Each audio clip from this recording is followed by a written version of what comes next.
Shoreline at amihan patuloy na nagdudulot ng pag-ulan sa buong Luzon. Easterlies umaapekto sa Visayas at Mindanao. Magandang araw Pilipinas, ito ang Pilipinas Weather ngayon. Narito na ang pinakahuling ulat panahon. Kung bago ka lang sa ating channel, please like, share, and subscribe para lagi kang updated sa panahon. Salamat sa iyong suporta.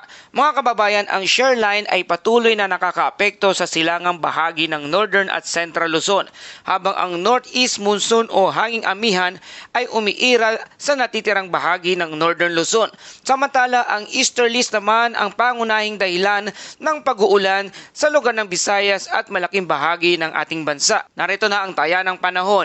Shoreline affected areas sa lugar ng Isabela, Quirino, Nueva Vizcaya, Kalinga, Mountain Province, Ifugao, Aurora, Nueva Ecija, Bulacan, Rizal at Quezon. Ang kalagayan ng panahon ay maulap na kalangitan na may kalat-kalat na pag-ulan at thunderstorm.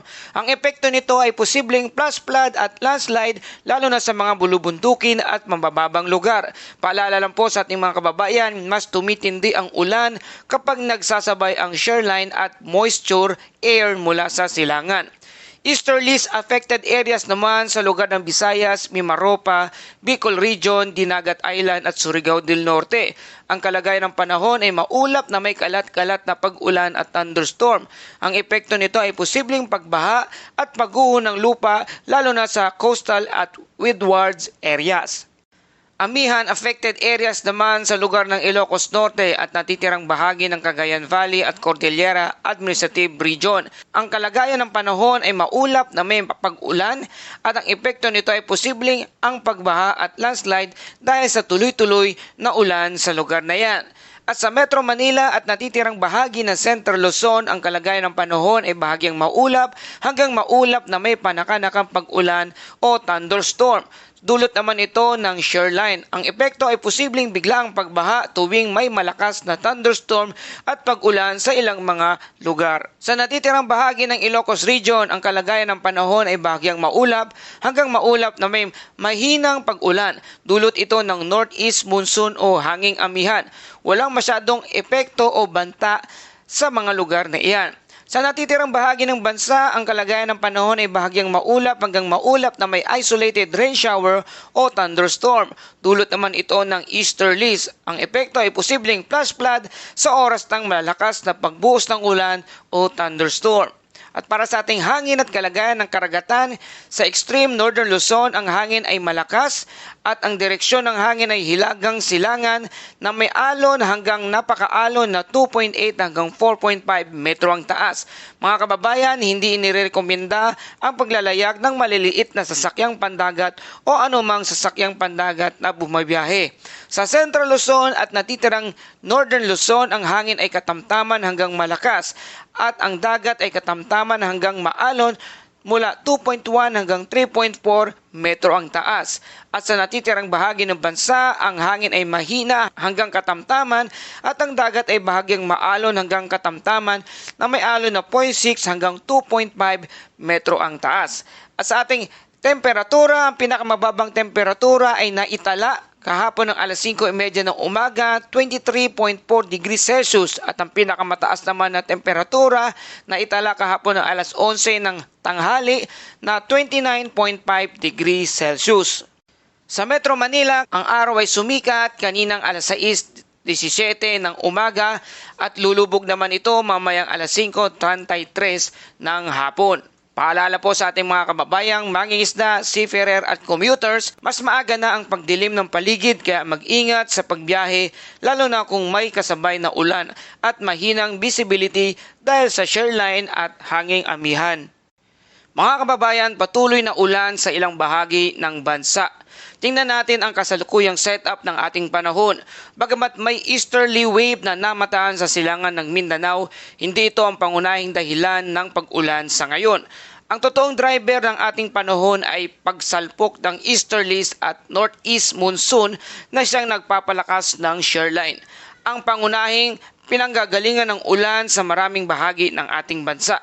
So ano ang pinapakita ng satellite images? Kung sisilipin natin ang satellite imagery, malinaw ang pattern na northeasterly wind mula sa hilaga o hanging amihan at moisture na umaakyat naman mula sa timog silangan at pagbangga ng dalawang hangin Nabubuo ang shoreline na nagdudulot ng mas madalas na ulan at thunderstorm. Ito ang dahilan kung bakit mas aktibo ang pag-ulan sa silangang bahagi ng ating bansa.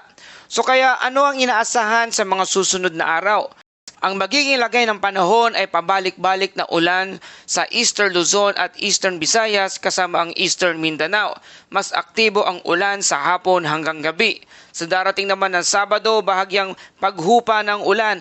May brighter period sa ilang lugar. At sa darating na Linggo o Lunes, lalakas muli ang ulan dulot ng panibagong cold surge na magpapalakas ulit sa Amihan at Shoreline. At sa darating na Martes at Miyerkules, unti-unting hihina ang ulan at bababa pa sa timog ang shoreline. Ang tanong, saan ang pinakamalakas na ulan?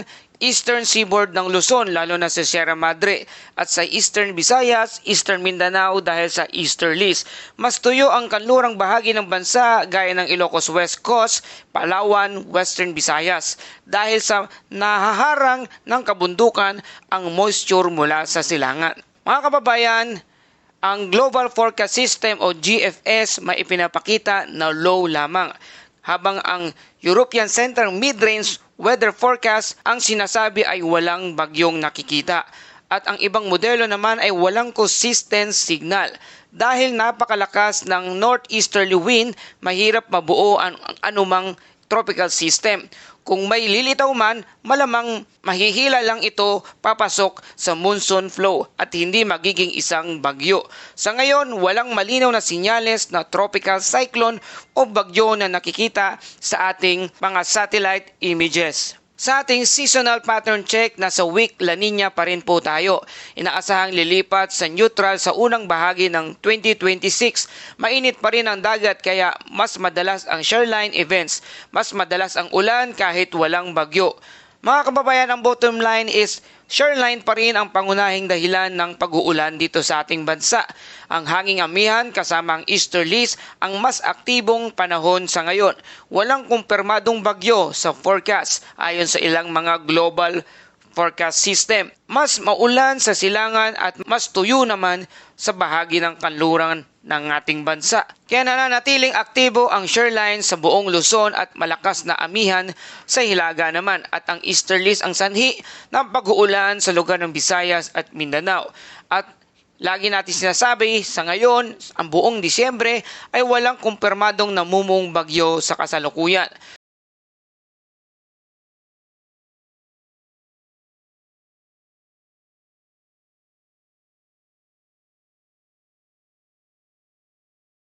Ayon naman sa Juan chapter 1 verse 5, ang sabi, ang ilaw na ito'y nagliliwanag sa kadiliman at hindi ito nadadaig ng kadiliman. Mga kababayan, habang mas maikli ang liwanag ng araw ngayong Disyembre, paalala ito na kahit maikli ang liwanag sa kalangitan, ang liwanag na dinadala ng kapanganakan ng ating Panginoong Hesus ay walang hanggan at kailanman hindi matatalo ng kadiliman. Purihin ang Panginoon, salamat sa kaligtasan at salamat sa liwanag na walang hanggan. Maraming salamat po sa ating mga kababayan na patuloy na tumatangkilik at natiling nakikinig dito sa ating channel, sa ating mga OFW na patuloy na sumusuporta. Salamat sa inyong mga super thanks na ibinibigay at ng inyong mga comment. Malaking bagay po ito sa amin at nagbibigay kayo ng inspirasyon upang magpatuloy dito sa ating segment na ulat panahon. Ganun din sa ating mga kababayang, mga local subscribers mula Luzon, Visayas at Mindanao. Maraming salamat sa inyong suporta.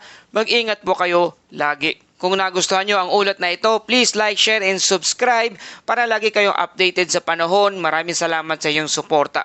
Ito ang Pilipinas Weather ngayon na lagi nagpapaalala, mag-ihanda, mag-iligtas, mag-alerto. Ingat tayong lahat.